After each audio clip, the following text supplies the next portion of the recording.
They say they're smart people that are legislation make sure that people we I'm over to scout it out and let you know how it is.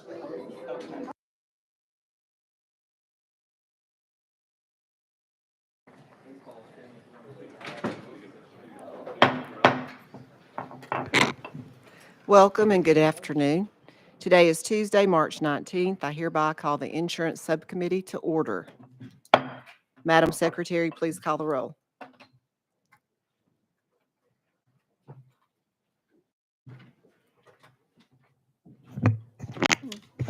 Representative Subcommittee, Himmer, Hicks, Hill, Kumar, Lafferty, Martin, Mitchell, Rudd, Rudder, Terry, Chairman Haynes. Here. Chairman Haynes, you have a quorum. Thank you. Before we get started, are there any personal orders? You're recognized, Representative Hill. Thank you, Madam Chair. I'd like the committee to welcome my youngest son, who is in the back, Hudson Hill. Hudson, would you wave at the committee, please? And welcome. Thank you, Madam Chair.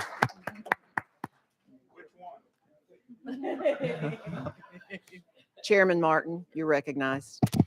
Thank you, Chair Lady. I would like to recognize some constituents in the back row, Miss Tila Folks, Donovan, and Tara Banks. They are here as well for Hemophilia Day on the Hill, so welcome them. Welcome. Anybody else? Seeing none.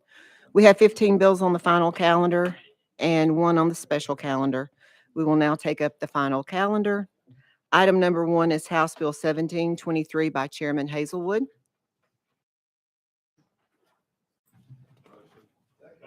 We have a proper motion and second. Chairman, do you have an amendment? Yes, Chair Lady, I do. It's amendment number 016352. We have a proper motion and second on the amendment. It rewrites the bill, so we will go ahead and vote to put this on the bill. All those in favor signify by saying aye. Opposed? The ayes have it. Chairman, you're recognized on your bill as amended. Thank you, Madam Chairman. This is the hospital assessment bill, which is a continuation of funding that we have been dealing with in the state since 2010. It's a voluntary the hospitals voluntarily, it's been a long morning, I'm having trouble speaking, sorry, voluntarily assess themselves. Those dollars are in turn used to draw down federal monies to go into our healthcare system.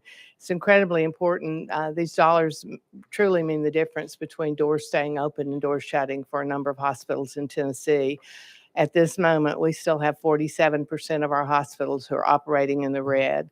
This assessment will help them to, as I said, continue their operations. The bill, there are a couple of changes in this year's bill. First of all, the assessment rate changes from 4.87 to 6%. And the base year changes from 2019 to 2021. As you know, nothing in healthcare or anywhere else has gone down since 19 or 21 either, for that matter. So those two changes together mean that this bill ultimately, with the state portion and the federal portion, will bring in almost $4 billion into Tennessee's healthcare system to provide for Tennessee, our TennCare enrollees, but also for a high number of uninsured. So with that, Madam Chairman, I would stand ready for any questions. Okay, thank you. Do we have any questions for members? Seeing none, we are voting without objection. All those in favor of sending House Bill 1723 to insurance full signify by saying aye. Aye. Opposed? The ayes have it. Bill goes to insurance full. Thank you, Madam Chairman and committee. Item number 2 is House Bill 2170 by Chairman Williams. Do I have a motion and a second? We have a proper motion and second. Chairman, you also have an amendment. Can you verify your drafting code? Yes, ma'am. That's drafting code 15555. That's correct. Let's buy. We have a proper motion and second on the amendment. It rewrites the bill. So would you like that please. Okay. We are voting on the amendment. All those in favor of the amendment signify by saying aye. Aye. Opposed? The ayes have it. The amendment is on the bill. Chairman, you're recognized on your bill as amended. Thank you, Chair, lady members. This bill is a patient-centered bill. This legislation is of vital importance to patients in Tennessee. Over the last several years, we've heard and seen of our constituents struggling with to be able to afford their medications. We know that constituents are being asked to pay more and more for their out-of-pocket expenses because insurers and pharmacy benefit managers have designed and given enrollees more financial responsibility, making that gap of care harder to overcome for patients. This is why we passed an accumulator adjustment program ban to prevent insurers and pharmacy benefit managers, or PBMs, from keeping cost-sharing assistance from counting towards a patient's out-of-pocket responsibilities. Unfortunately, sometimes insurers and PBMs and third-party vendors are employing tactics that take away this vital assistance from patients who are constituents themselves. There's a common theme. The middlemen are trying to prevent that assistance from getting to the people who need it most. So let's talk a minute about how this is being done. Alternative funding programs, or AFPs, are operated by third parties and target assistance specifically meant to uninsured or underinsured individuals. They do this by advising health plan sponsors and employers that they no longer carry these specialty drugs, with the assurance that the vendor will assist patients in their plans and getting the coverage. That's when the patient is routed to an AFP vendor who tells the patient that they must apply to this program to get the coverage or pay 100% of the cost of their medicine, regardless of their copay. These vendors may disguise a patient to make it look like they don't have insurance, so they're eligible for these charitable assistance programs. So that's really what's happening, which is what's taking that assistance away from patients who are actually uninsured or can't afford the medicine, and giving it to the people who have insurance. And by that way, their insurance is supposed to cover the medicine in the first place. My bill would ban these programs and future schemes and make sure that patients aren't struggling to afford the medicines that they so desperately need. With that, Chairman and members, I'm happy to answer any questions you may have, and there may be some folks here to testify if the body wishes. Thank you for that explanation. Okay. I think if there's no objection, we'll go out of session and hear from the speakers. We'll now go out of session. Okay. The first person to come speak will be Zachary Poss.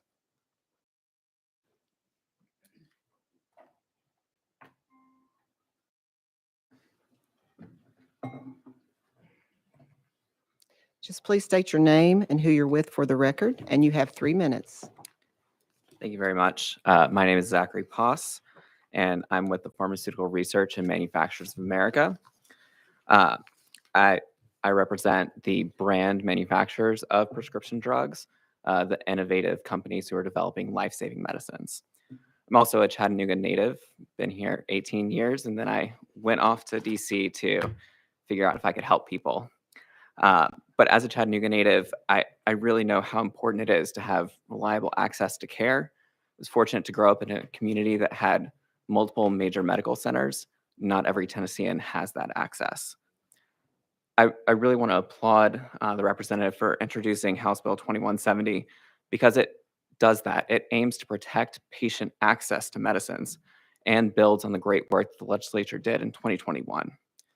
The legislature recognized that pharmacy benefit managers and others were diverting patient assistance away from those who need it most, and passed a bill, as was mentioned, to ban these accumulator programs. However, pharmacy benefit managers and others have found ways to circumvent that legislation and have come up with other tactics to get at the patient assistance dollars. As was mentioned, the alternative funding programs are one tactic that they use to do this. And these alternative funding program vendors and sometimes smaller pharmacy benefit managers work with employers and other insurers to target patients who are taking high cost specialty medicines. These are some of our sickest patients who need a lot of help. And what they do is they target these patients and these drugs and remove them from coverage. And then a patient is faced with a hard choice. They have to either pay the full price of their medicine or they sign up with this program. This program requires them to hand over financial information, very personal information, give power of attorney to these programs. That's not something that a patient should be forced to do. Their insurance needs to work for them the way that they assumed it would when they purchased the plan. Then there are other types of programs that exist that are primarily run by pharmacy benefit managers. Sometimes they go by the name of Maximizer, Optimizer. They go by a lot of different names. But these programs also find a way to siphon patient assistance money away from those who need it most.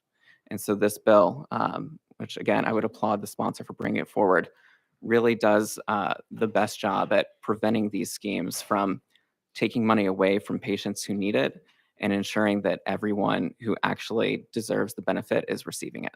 Thank you. Thank you. Thank you for that explanation. Do we have any questions for Mr. Poss? Chairman Lafferty, you're recognized. Thank you, Madam Chair. So if I understood, it sounds like you're pretty clearly in favor of this. The terms AFP, PBM, it's a lot to take in for the layman around here. Myself, everybody else probably understands it all. I don't. So with the AFPs, they are, as I understood what you just said, they are singling out individuals, asking those individuals to leave a healthcare plan, and with the promise of, we will get you better pricing on the drugs that you need to make your day-to-day life better. Is that correct? So what the AFPs do is they actually work with the plan directly. They identify a population of people who might be costing a lot of money to the plan. So these are some of your sickest patients, your hemophilia patients, some of your cancer patients, other specialty diseases. And what they do is they go to the plan and they say, we know a way that we can save you money. We can take the drugs that these patients are using off of your formulary, remove them from coverage, and we are going to work directly with that patient to find another way to get it covered. What they do in practice is they work with the patient, disguise them as uninsured or underinsured, and present that case to a manufacturer's or other charitable foundation's patient assistance program, which is diverting money away from the actual uninsured or underinsured patients that it's intended for. Chairman Lafferty. And who owns, are these mom and pop shops that pop up? Are these owned by bigger corporations? Who owns these AFPs? The AFPs are not just little mom and pop shops. I think there's still a lot of digging that needs to go. The websites for a lot of these AFPs are not very clear.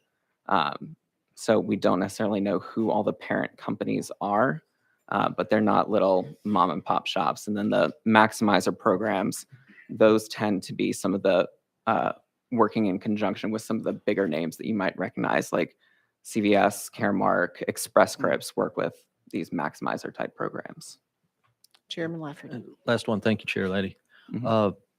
So it is your opinion that this would, I'm going to use the word poach, help keep these AFPs from poaching sick individuals, people that need these expensive drugs away from whatever plan they're on and leaving them in a lurch perhaps later on? Absolutely. It would definitely prevent them from being in a lurch. Oh, thank you. Thank you, Chair. You're welcome. Chairman Himmer. Thank you, Madam Chair. Just curious, how do these programs affect, AFP programs affect the cost of drugs overall?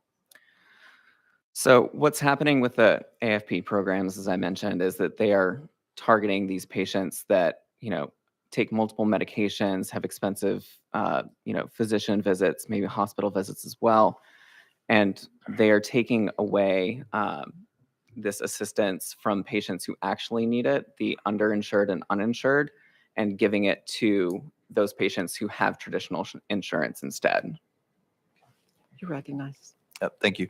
And Just curious, is there anything within your terms of, terms of rules that you could do administratively per se through your, normal course of business, to not work with these AFP groups? So, as a representative of the trade association, I can't really speak on behalf of any one of our member companies. They make their own business decisions. I know that the challenge here is that these AFPs, because they get power of attorney from the patients, can disguise themselves and call these companies acting as the patient. So there is a challenge in identification of who's actually trying to represent a supposed patient. Any further questions? Okay, thank you. Thank you for your testimony. We will now call Megan Crow from the Tennessee Hemophilia and Bleeding Disorder Foundation.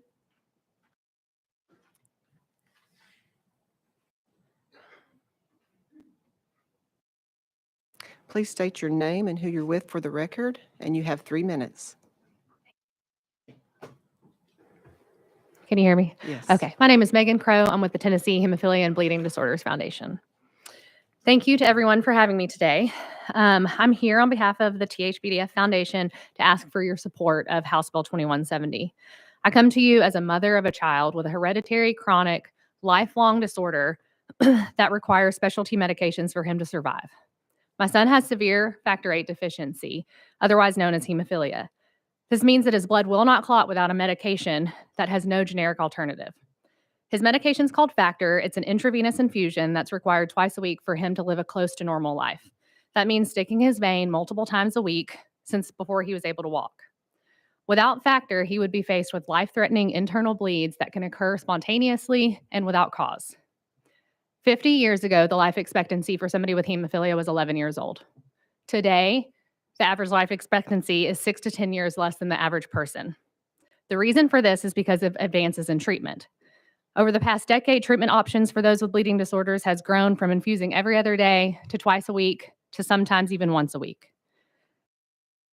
This has improved not only their quality of life for patients, but also given them better coverage so that they have a longer clotting ability between infusions. But the access to those medications does not come easy. Just last year, my son was faced with multiple bleeds in a 2-month period while we were going through denials and appeals for a medication that he had already been on successfully for a year. The delay in this approval process delayed his dose change, thus leaving him with internal bleeds that left him out of school, out of sports, and faced with long-term joint damage in the process.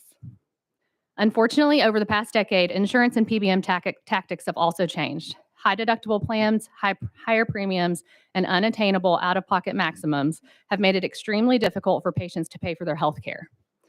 And I want to emphasize the word health care here. We're not only faced with having no other option, but the use of specialty medications that, again, have no generic alternatives. But our healthcare doesn't stop with medications. There's doctor's appointments, hospital admissions, ER visits, surgeries. The list will go on and on.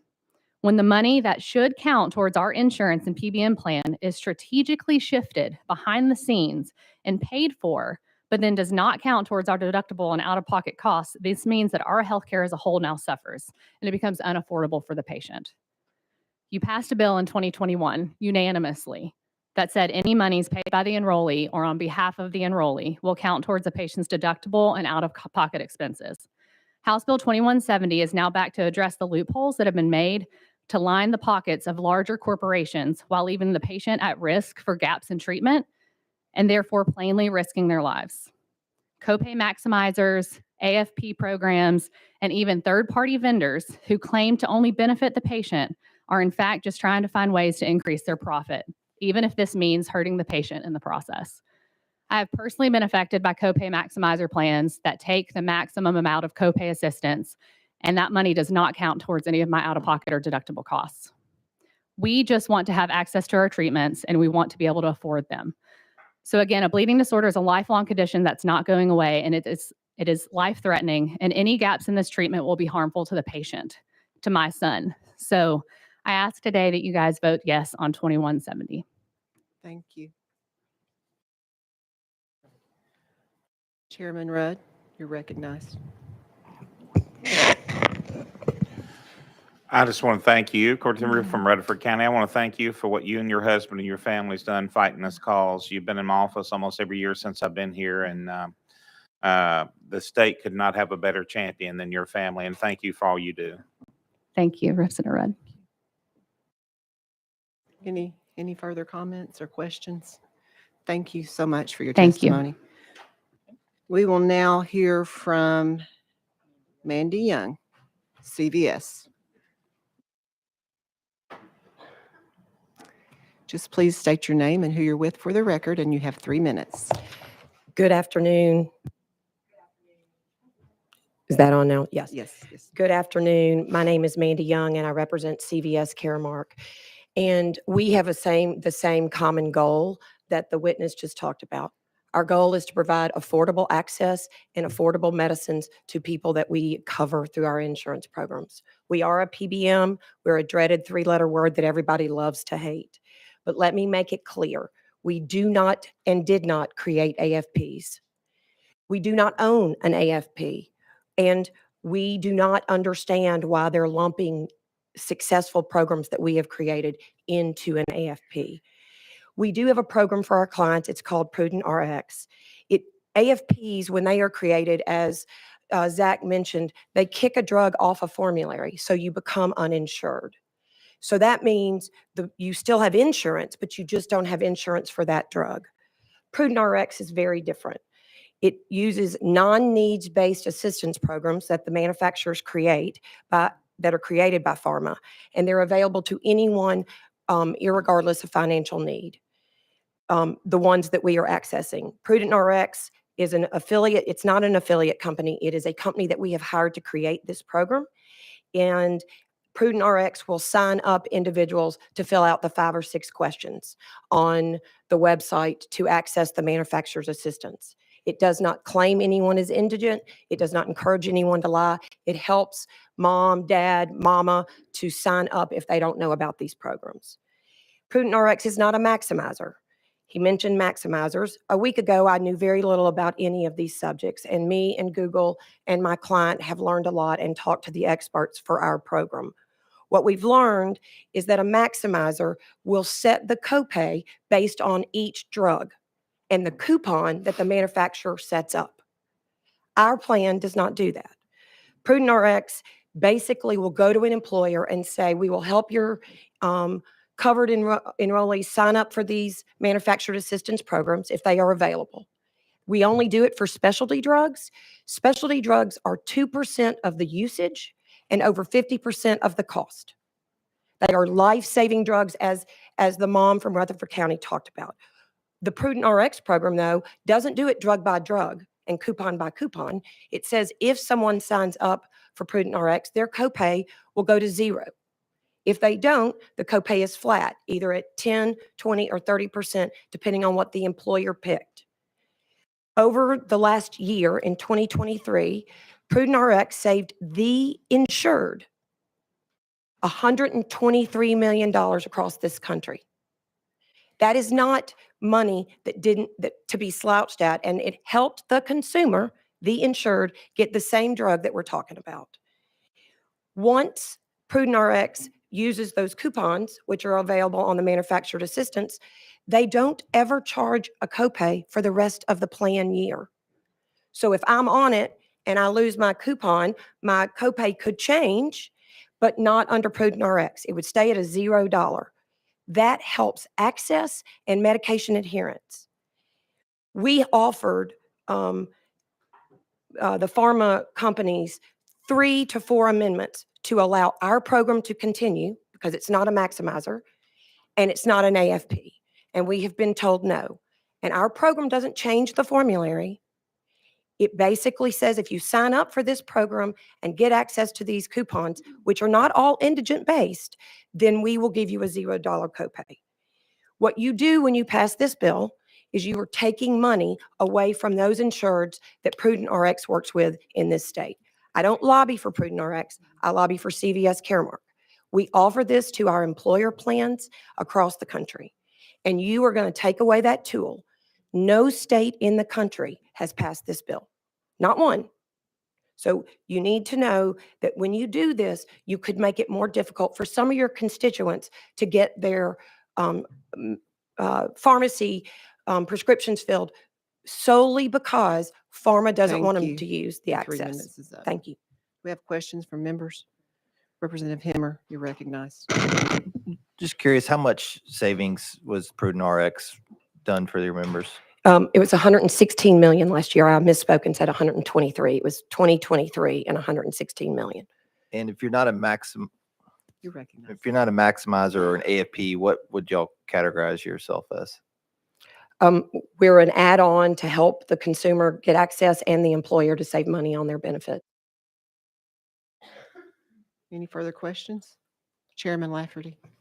Yeah, thank you, Madam Chair. You gave us a nationwide number. Can you give us a state of Tennessee number as far as how much money was saved?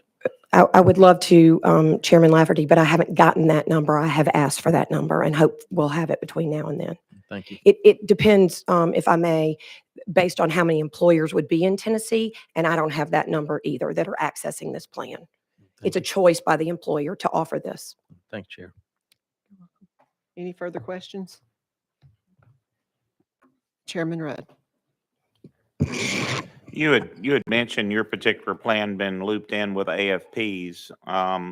Now, what you had described, that it sounds like the people that still have insurance is who you're trying to help, who've lost their medication by their insurance company.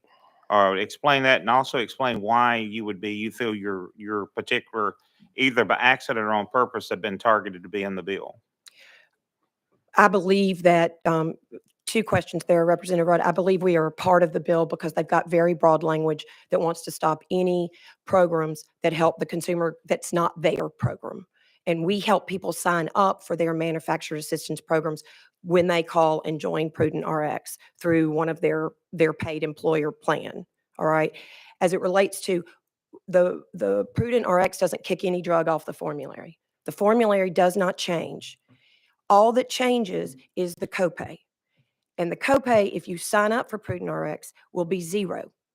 If you don't sign up for Prudent RX, which is the individual insured's choice being provided by the employer, then their copay will stay at 30%.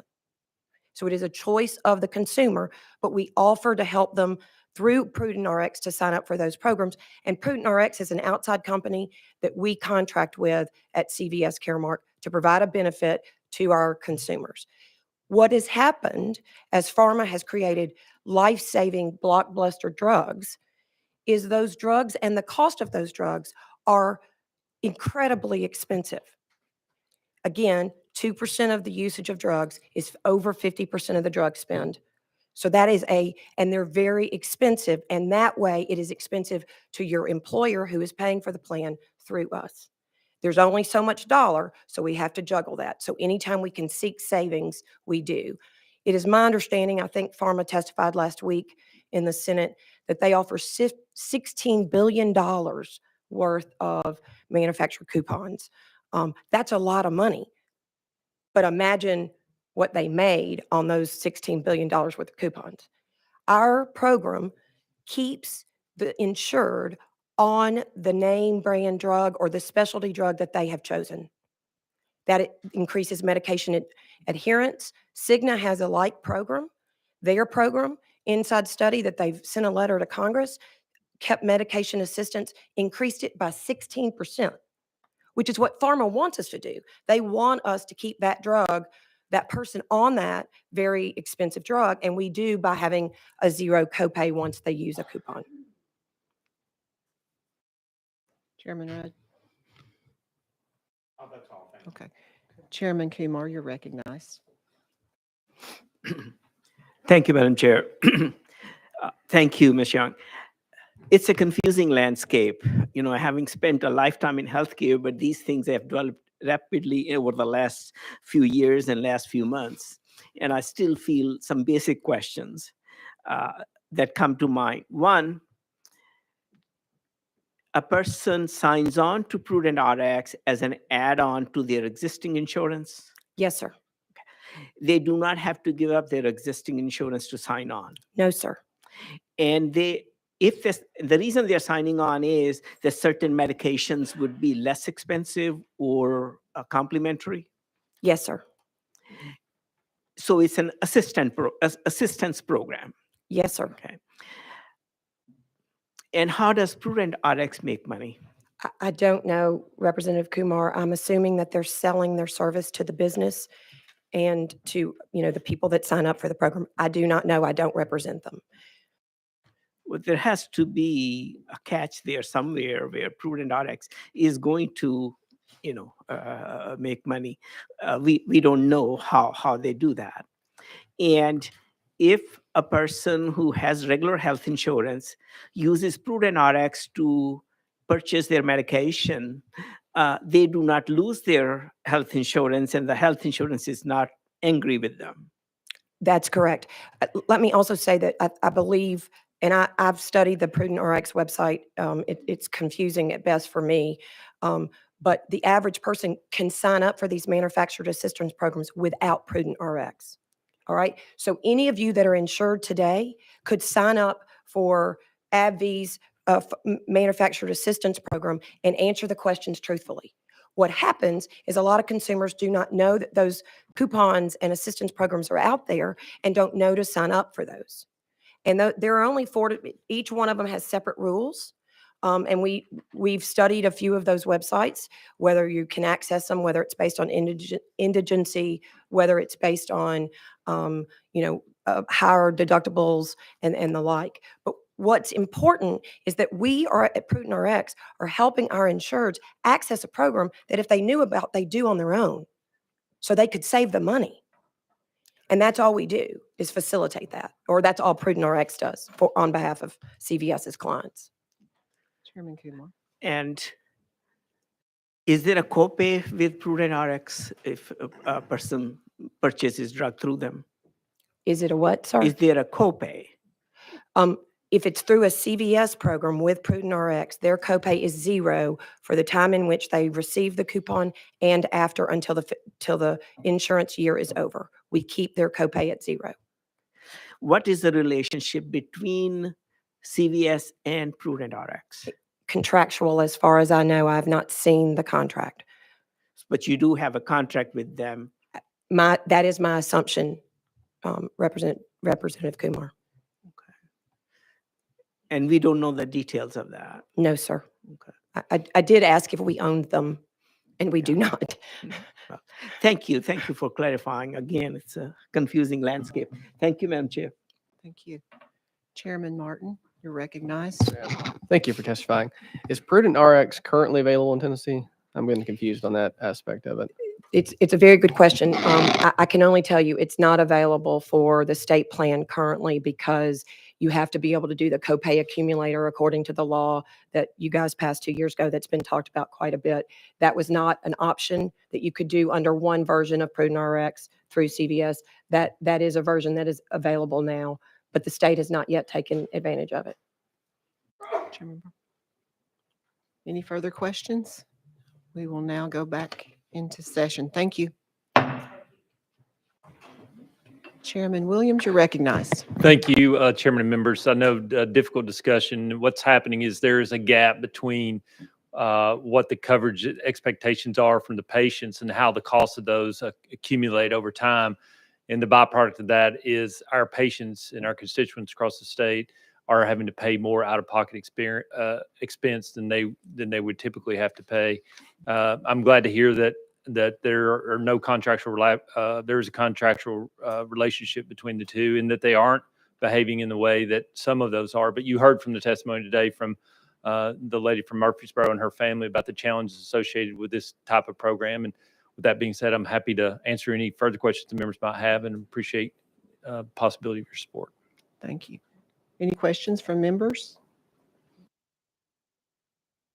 Chairman Kumar, did you have one? Chairman Rudd? Chairman Williams, did you hear the testimony from the Prudent RX? Was your original intention to include them, or is their particular organization really outside the scope of what you originally intended? Chairman Williams. Thank you. It's not my intent to include anyone in the bill that's not specifically, the idea was to deal with this accumulator problem that we're having that we tried to fix in 21 and the loophole associated with it, as it relates to whether that would apply to the company in question that was testified who was not represented here. I can't answer that question. Chairman Rudd. Could you do me a favor? I'm for your bill, and I think overall it's a very good bill. Could you, it'd be up to the committee, but could you get with pharma and get with the consumers that you're working with, and also the PharmaX, and see if they meant to include them or if they want them excluded? If you come to the conclusion they should be out, maybe you can amend that in full. But ask you to look into that when we work with the parties. Chairman Williams. Yes, Chairman. Thank you, Chairman. Yes, Chairman Rudd, Thank I'd you. be delighted to get you that information if it's available. Any further questions? Chairman Spicki. Thank you. The question has been called without objection. We are voting on House Bill 2170. All those in favor signify by saying aye. Aye. Opposed? Ayes have it. Bill goes to insurance full. Thank you, Chairman.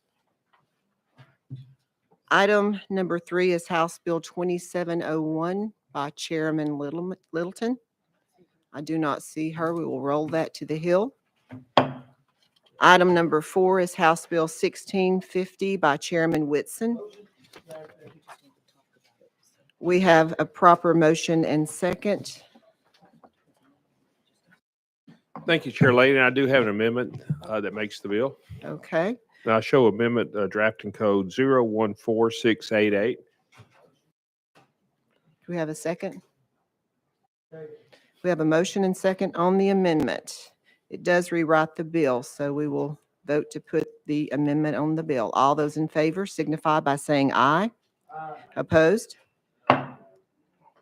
Chairman, you're recognized on the bill as amended. Okay. Thank you, Madam Chairman and committee.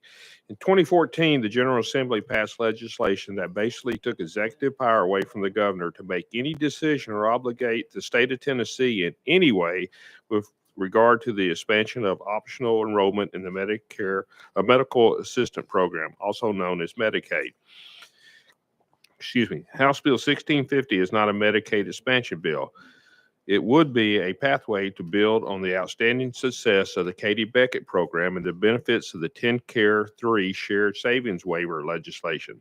Under this legislation, any waiver, plan, or proposal made by our state's executive branch will still require final approval by the General Assembly. I wanted this bill to provide an opportunity for our current governor or our next governor to work with the administration in Washington, D.C. to craft a win-win healthcare plan that will save our rural hospitals while also providing affordable health care for Tennessee's working poor, our neighbors who make too much for Medicaid, but who don't make enough to pay for basic health insurance. I'll be taking this bill off notice today, but at some point, I hope this body will correct this wrong that has handcuffed our executive branch from working with the federal government that can bring a future General Assembly a plan that protects our state's sound financial standing while helping those Tennesseans who work hard to make a decent living. With that, Madam Chairman, I'll be taking this bill off notice. Thank you. Without objection, this bill is off notice. Item number 5 is House Bill 2490 by Chairman Hurt.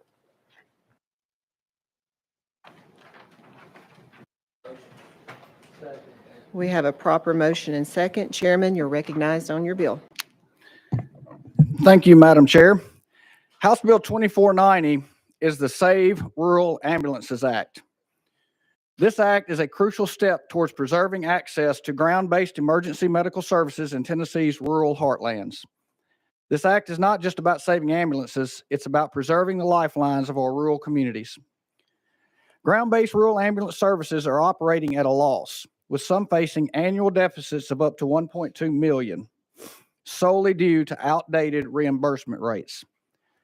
By updating these rates to the official break-even point recognized by the U.S. Department of Health and Human Services, we ensure these vital services remain operational without imposing additional tax burdens on our citizens. I want to note that most of our patients that rural ambulances serve are TennCare patients. The Act ensures transparency in how TennCare funds are utilized, providing clarity and accountability in the financing of rural ambulance services. We're not asking for profits, just fairness. The updated reimbursement rates allow ambulance services to break even and continue their life-saving work. Rural ambulances do more than transport patients. They are often the first point of medical contact, providing critical care in the crucial early moments of an emergency. Supporting this act means supporting the health and safety of every rural Tennessean, ensuring that no call for help goes unanswered.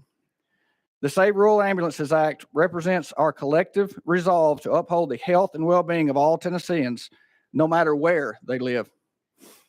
It's our pledge that in Tennessee, help is always on the way. And Madam Chair, if you would allow me, we have many ambulance directors here in the room that I'd like to ask stand if you would allow me, Madam Chair. Absolutely. Please stand. We'd like to recognize Stand you. if you would. Thank you.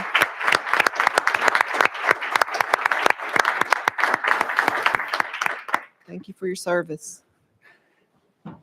You're recognized. Thank you. I'd also make note that one of these individuals was, most of you know, I was in education for 14 years, so he was one of my former students. And I'm going to go ahead and put words in his mouth and say I was his best teacher he had during school. So I'd like to say hey to Adam there. But anyway, members, I'd appreciate your support on this. I believe we have somebody here for testimony that can also help answer questions as we move forward, Madam Chair. Do we have any questions for members? Seeing none, without objection, I think we're ready to vote. All those in favor of sending House Bill 2490 to full insurance signify by saying aye. Aye. Opposed? Ayes have it. Bill goes to insurance full. Thank you, Madam Chair and committee. Item number 6 is House Bill 404 by Representative Miller. We have a proper motion and second. Representative, you're recognized on your bill.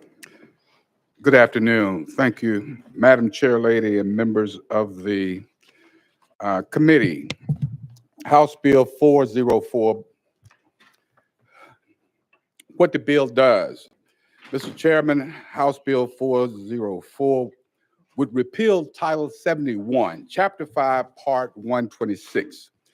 The bill authorized the governor to negotiate Medicaid expansion without approval from the General Assembly. That's what the bill does. This bill does not require, now I repeat, does not require Medicaid expansion. But it does empower the governor to explore the opportunity. Here's why it's important that we do this now. In 2021 American Rescue Plan that was approved by Congress and signed into law creates an incredible opportunity for states that haven't expanded Medicaid. Now, you all know there's a federal state match 9-1 with Medicaid expansion. Now, you all know, again, under the American Rescue Plan, TennCare would receive about $1.4 billion if the governor chooses to expand. That's enough money to completely pay for our expansion programs, free and clear of state tax dollars for at least 7 years. What's more, Tennessee is one of 10 states, only one of 10 states where Medicaid expansion has not been implemented in 2024.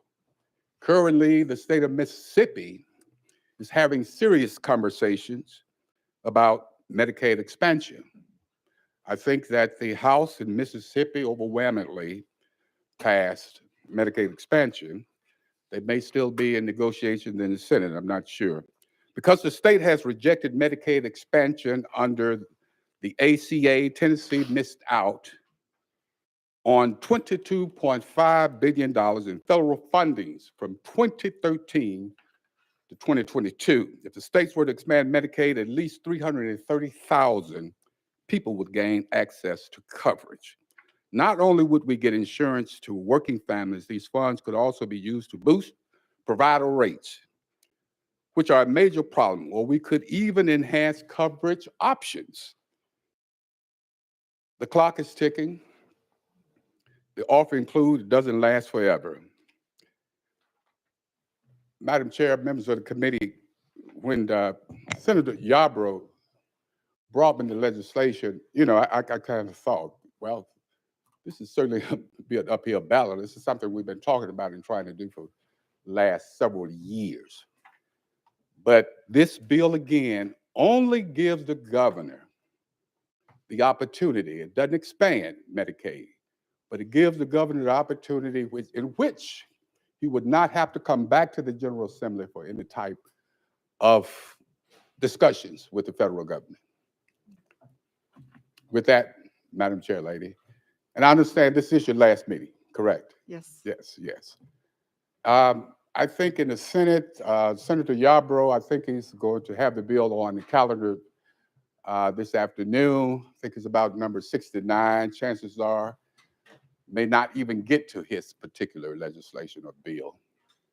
I was kind of hoping if we could just pass this on. I'd be curious to see exactly what happens in the Senate. Maybe he knows something that I don't know or we don't know here. With that, Madam Chair Lady. Thank you for that explanation. Do we have any questions from members? Chairman, without objection, we're voting. All those in favor of sending House Bill 404 to insurance full signify by saying aye. Aye. Opposed? No. Bill fails. Thank you. Item number 7 is House Bill 1992 by Chairman Jernigan. It has been taken off notice. Item number 8 is House Bill 2635 by Leader Camper. We have a proper motion and second. Leader Camper, we do have an Thank you, Madam Chair. untimely amendment. Can you verify the drafting code? Yes, ma'am. It is 016946. That is correct. We have a motion and second on the amendment. It's untimely, but without objection, we will consider the amendment. Okay. All those in favor of the amendment, please signify by saying aye. Aye. Opposed? Leader, you are recognized on the bill as amended. Thank you, Madam Chair, Committee. I appreciate you accepting the untimely filed amendment. We only discovered the error yesterday. And what it does is it corrects a date change to match the enacting clause. So it's difficult for people to change their benefits halfway through the year. So this would make it start at the beginning of 2025. So I appreciate you all considering the amendment. Secondly, the bill enables Tennesseans on TennCare to obtain a 12-month supply of birth control from a health benefit plan that provides for coverage for hormonal birth control. It also makes it easy, I should say easier, for people in the rural areas who have access problems. They have a desert there for pharmacy. So if a person have it for a year, it's easier for them to have access to the medication. So with that, I would appreciate if you all would vote to support this bill. Thank you for that explanation. Do we have any questions from members? Chairman Terry, you're recognized. Thank you. And just a few questions on this. So is this on, would this be relative to like somebody's first prescription that they would obtain? So if you're putting somebody on a medication and they automatically would get 12 months of it? I think that, You're recognized. thank you. Thank you, Madam Chair. Yeah, I think in consultation with their doctors, if the doctor prescribes for 12 months, then yes. But sometimes women will have to, because of their menstrual cycle and stuff like that, it's really heavy. The doctor will put them on it to just see if that works. And that may be for a short period of time. Then they come back and reevaluate whether they can extend it for the 12 months. Chairman Terry. Thank you. And I guess the point being is that, oftentimes when somebody's put on medication like this, there's different hormonal changes getting balanced just right. And I guess the concern would be dispensing 12 months worth of a drug that might need to be changed in a month or two. And now all of a sudden you've got waste out there. And so if this bill does go forward, we may need to look at how do we, if there's some language out there that could potentially modify that so that, we don't have that waste. And that, because what you don't want is somebody that potentially getting a 12-month prescription and not following up, and then there being some side effects that, so it might be better if somebody's stable on a drug, then give them 12 months worth might be the better way to go. Okay. Chairman Terry, I believe in the legislation, it does say a 12-month refill. Okay. Any further questions? Seeing none, we are ready to vote. All those in favor go. of sending House Bill 2635 to full committee signify by saying aye. Aye. Opposed? Ayes have it. Bill goes to insurance full. Thank you, committee and members, chairman and members. Item number 9 is House Bill 2259 by Representative Hakeem. It's been taken off notice. Item number 10 is House Bill 2147 by Representative Hill. Thank you, Madam Chair. Do I have a motion and a second? Motion. We have a proper motion and second. Representative, can you verify your drafting code That is going to be on your amendment?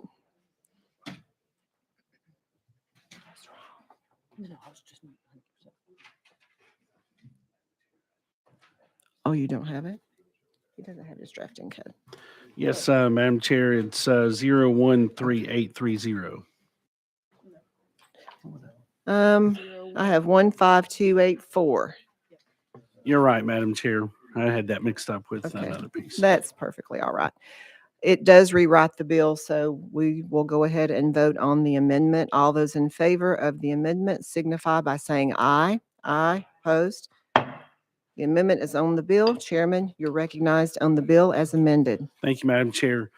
This bill was brought by the Tennessee Disability Coalition on behalf of Tennesseans with disabilities.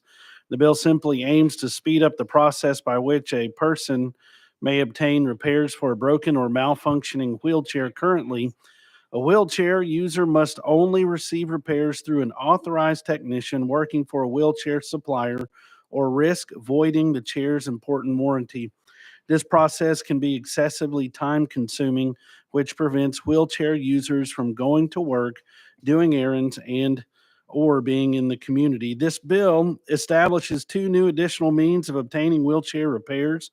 One allows independent repair persons to make some type of simple non-clinical repair without voiding the chair's warranty. The second is through an annual preventative maintenance visit conducted by a wheelchair supplier. These preventative maintenance visits will help extend the life of the wheelchairs while also guaranteeing users are not unnecessarily burdened with repairs that could have been caught early before failure. And the Disability Coalition, alongside wheelchair suppliers and manufacturers, have worked with TennCare and private insurance payers over the past few months in an attempt to satisfy all concerns. And we intend for one additional minor change around fees and costs to address remaining concerns among these groups. Madam Chair, it's vital that Tennesseans who use wheelchairs have access to timely repairs so that they are not sidelined from our communities while waiting for them. This bill provides several new options for a consumer to obtain these repairs and would result in a more efficient and more effective market for repairs that provide timely and safe repair for the user of the wheelchair. And with that, Madam Chair, I move passage. Thank you. Chairman Sapicki. Thank you. And for the sponsor, I'm asking about your fiscal note on this.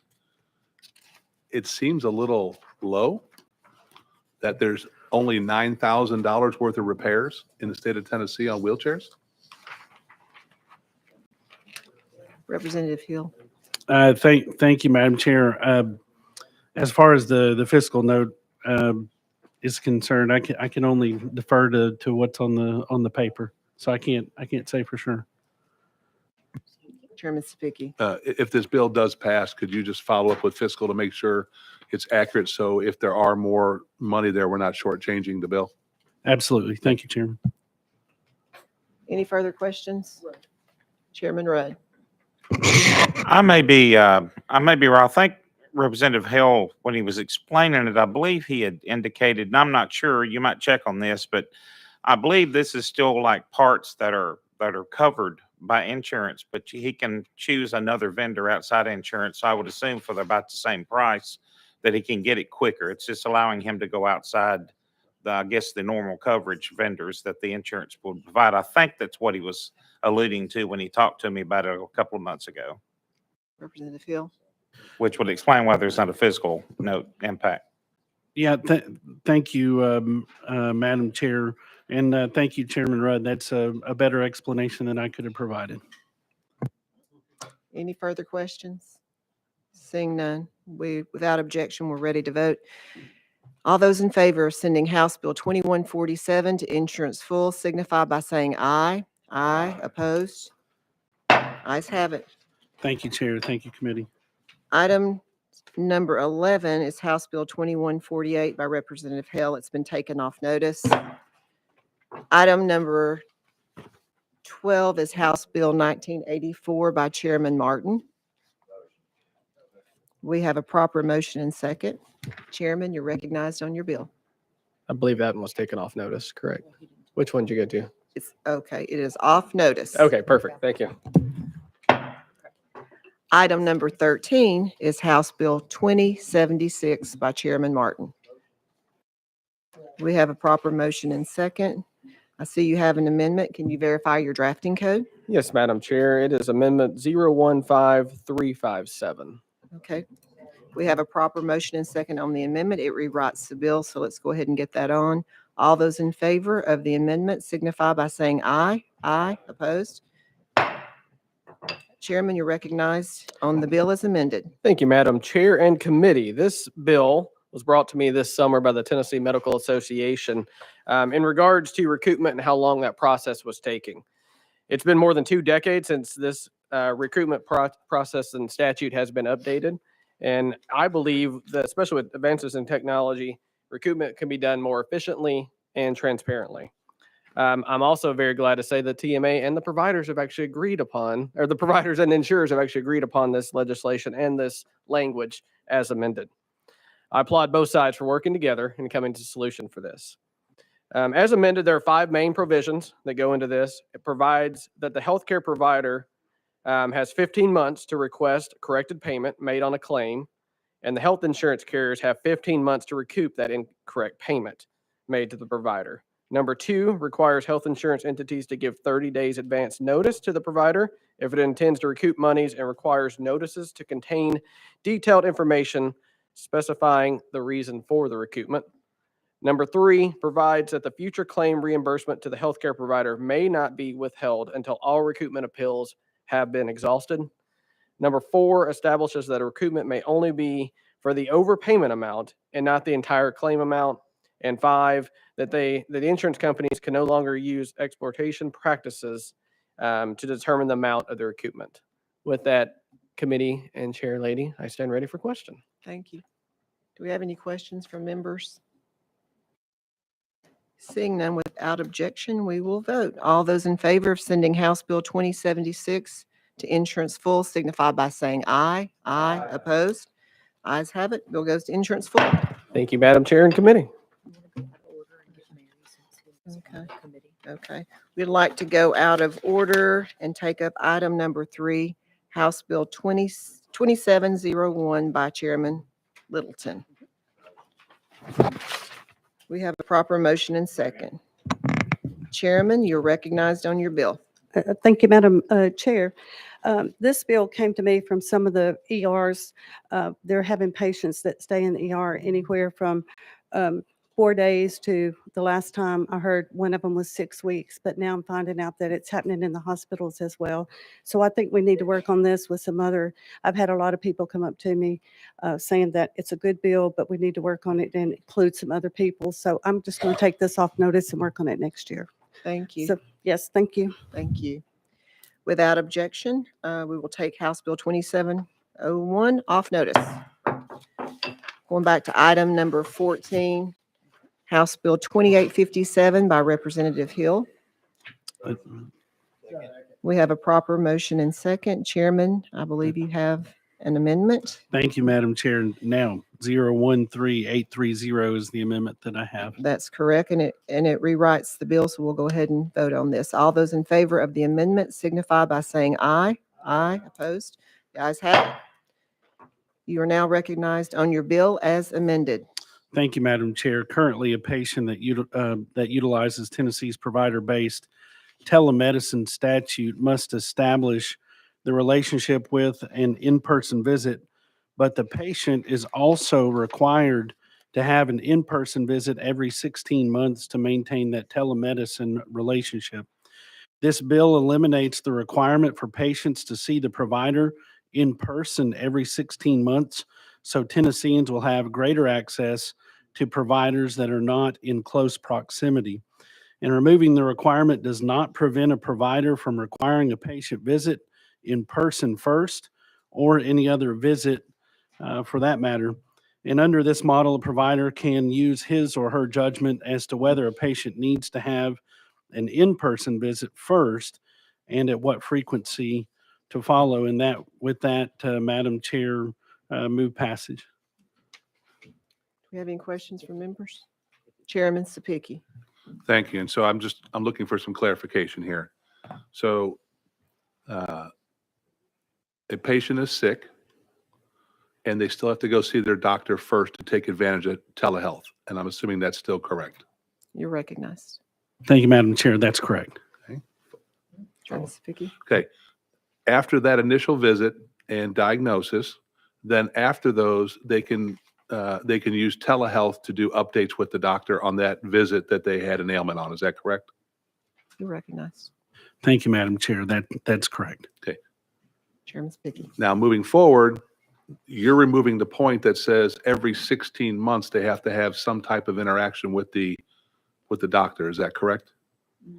Representative Hill, you're recognized. Thank you, Madam Chair. That's correct, Chairman. Chairman Sapicki. Okay. So if a new ailment shows up that requires a new diagnosis by the doctor, unrelated to the original diagnosis, does the patient still have to go in for that face-to-face interaction with the doctor on the new diagnosis, or does your bill allow that diagnosis to happen via telehealth on a new ailment? Representative Hill.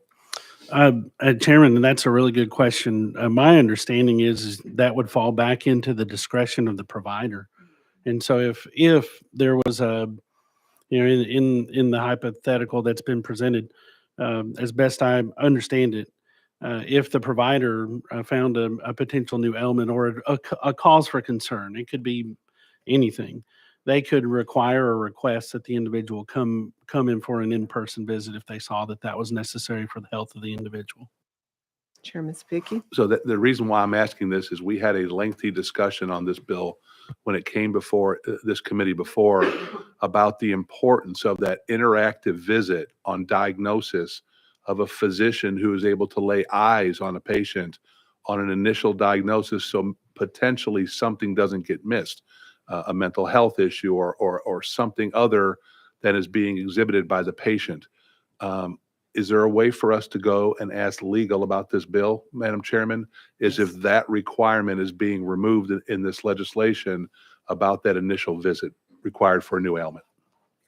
Without objection, we're going to go out of session and hear from legal.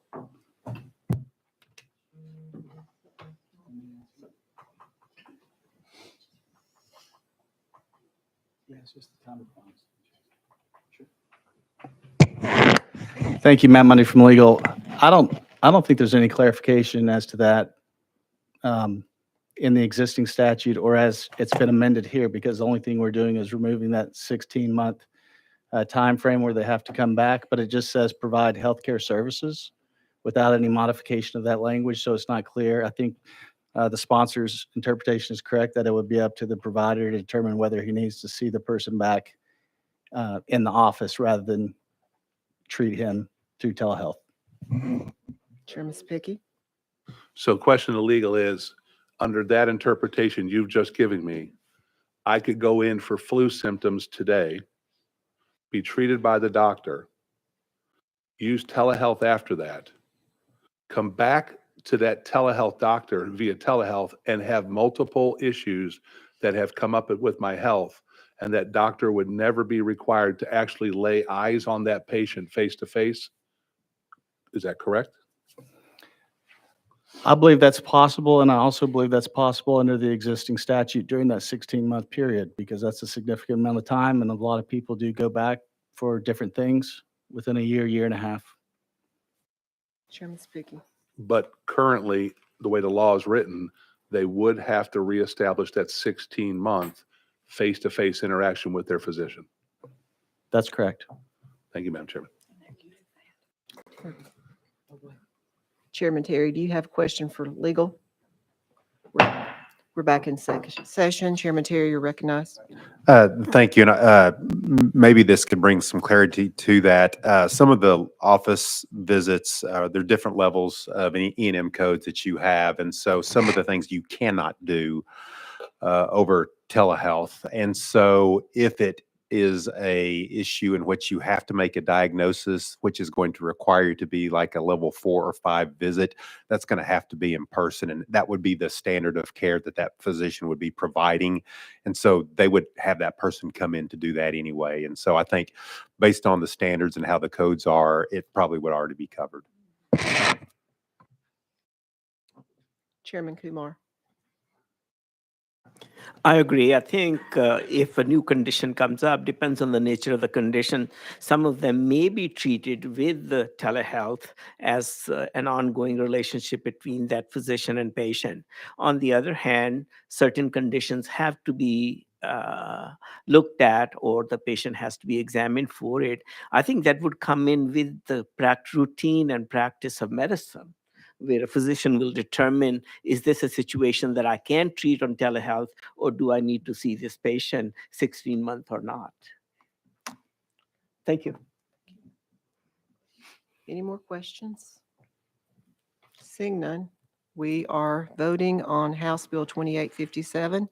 All those in favor signify by saying aye. Aye. Opposed? No. The ayes have it. Bill goes to insurance full. Item number 15 is House Bill 2549 by Chairman Haynes. It's been taken off notice. That completes our final calendar. We have one bill on our special calendar. It's item number 1, House Bill 920 by Chairman Rudder. It has been taken off notice. And that concludes our calendar. I would like to thank our clerk, Gabby Hamada, our legal team, Caroline Miller and Matt Mundy, our research analyst, Ryan Vallone, my assistant, Samantha McCandless, the sergeant of arms, and all the members of the subcommittee. It's been an honor and privilege to serve. Before we close, does anyone have any announcements? Chairman Terry. Thank you. And I want to thank you for guiding us through this subcommittee. It's been an honor and a pleasure to serve with you, and the efficiency with which you do this committee, and the work that this committee puts in, and how we collaborate and help each other on the issues. So it's been a pleasure. Thank you. Thank you. Thank you so much. Do we have a motion? Yeah, thank you. Thanks. Thank you. Do we have a motion to adjourn? Okay, the insurance subcommittee is closed, subject to the call of the chair. Yay.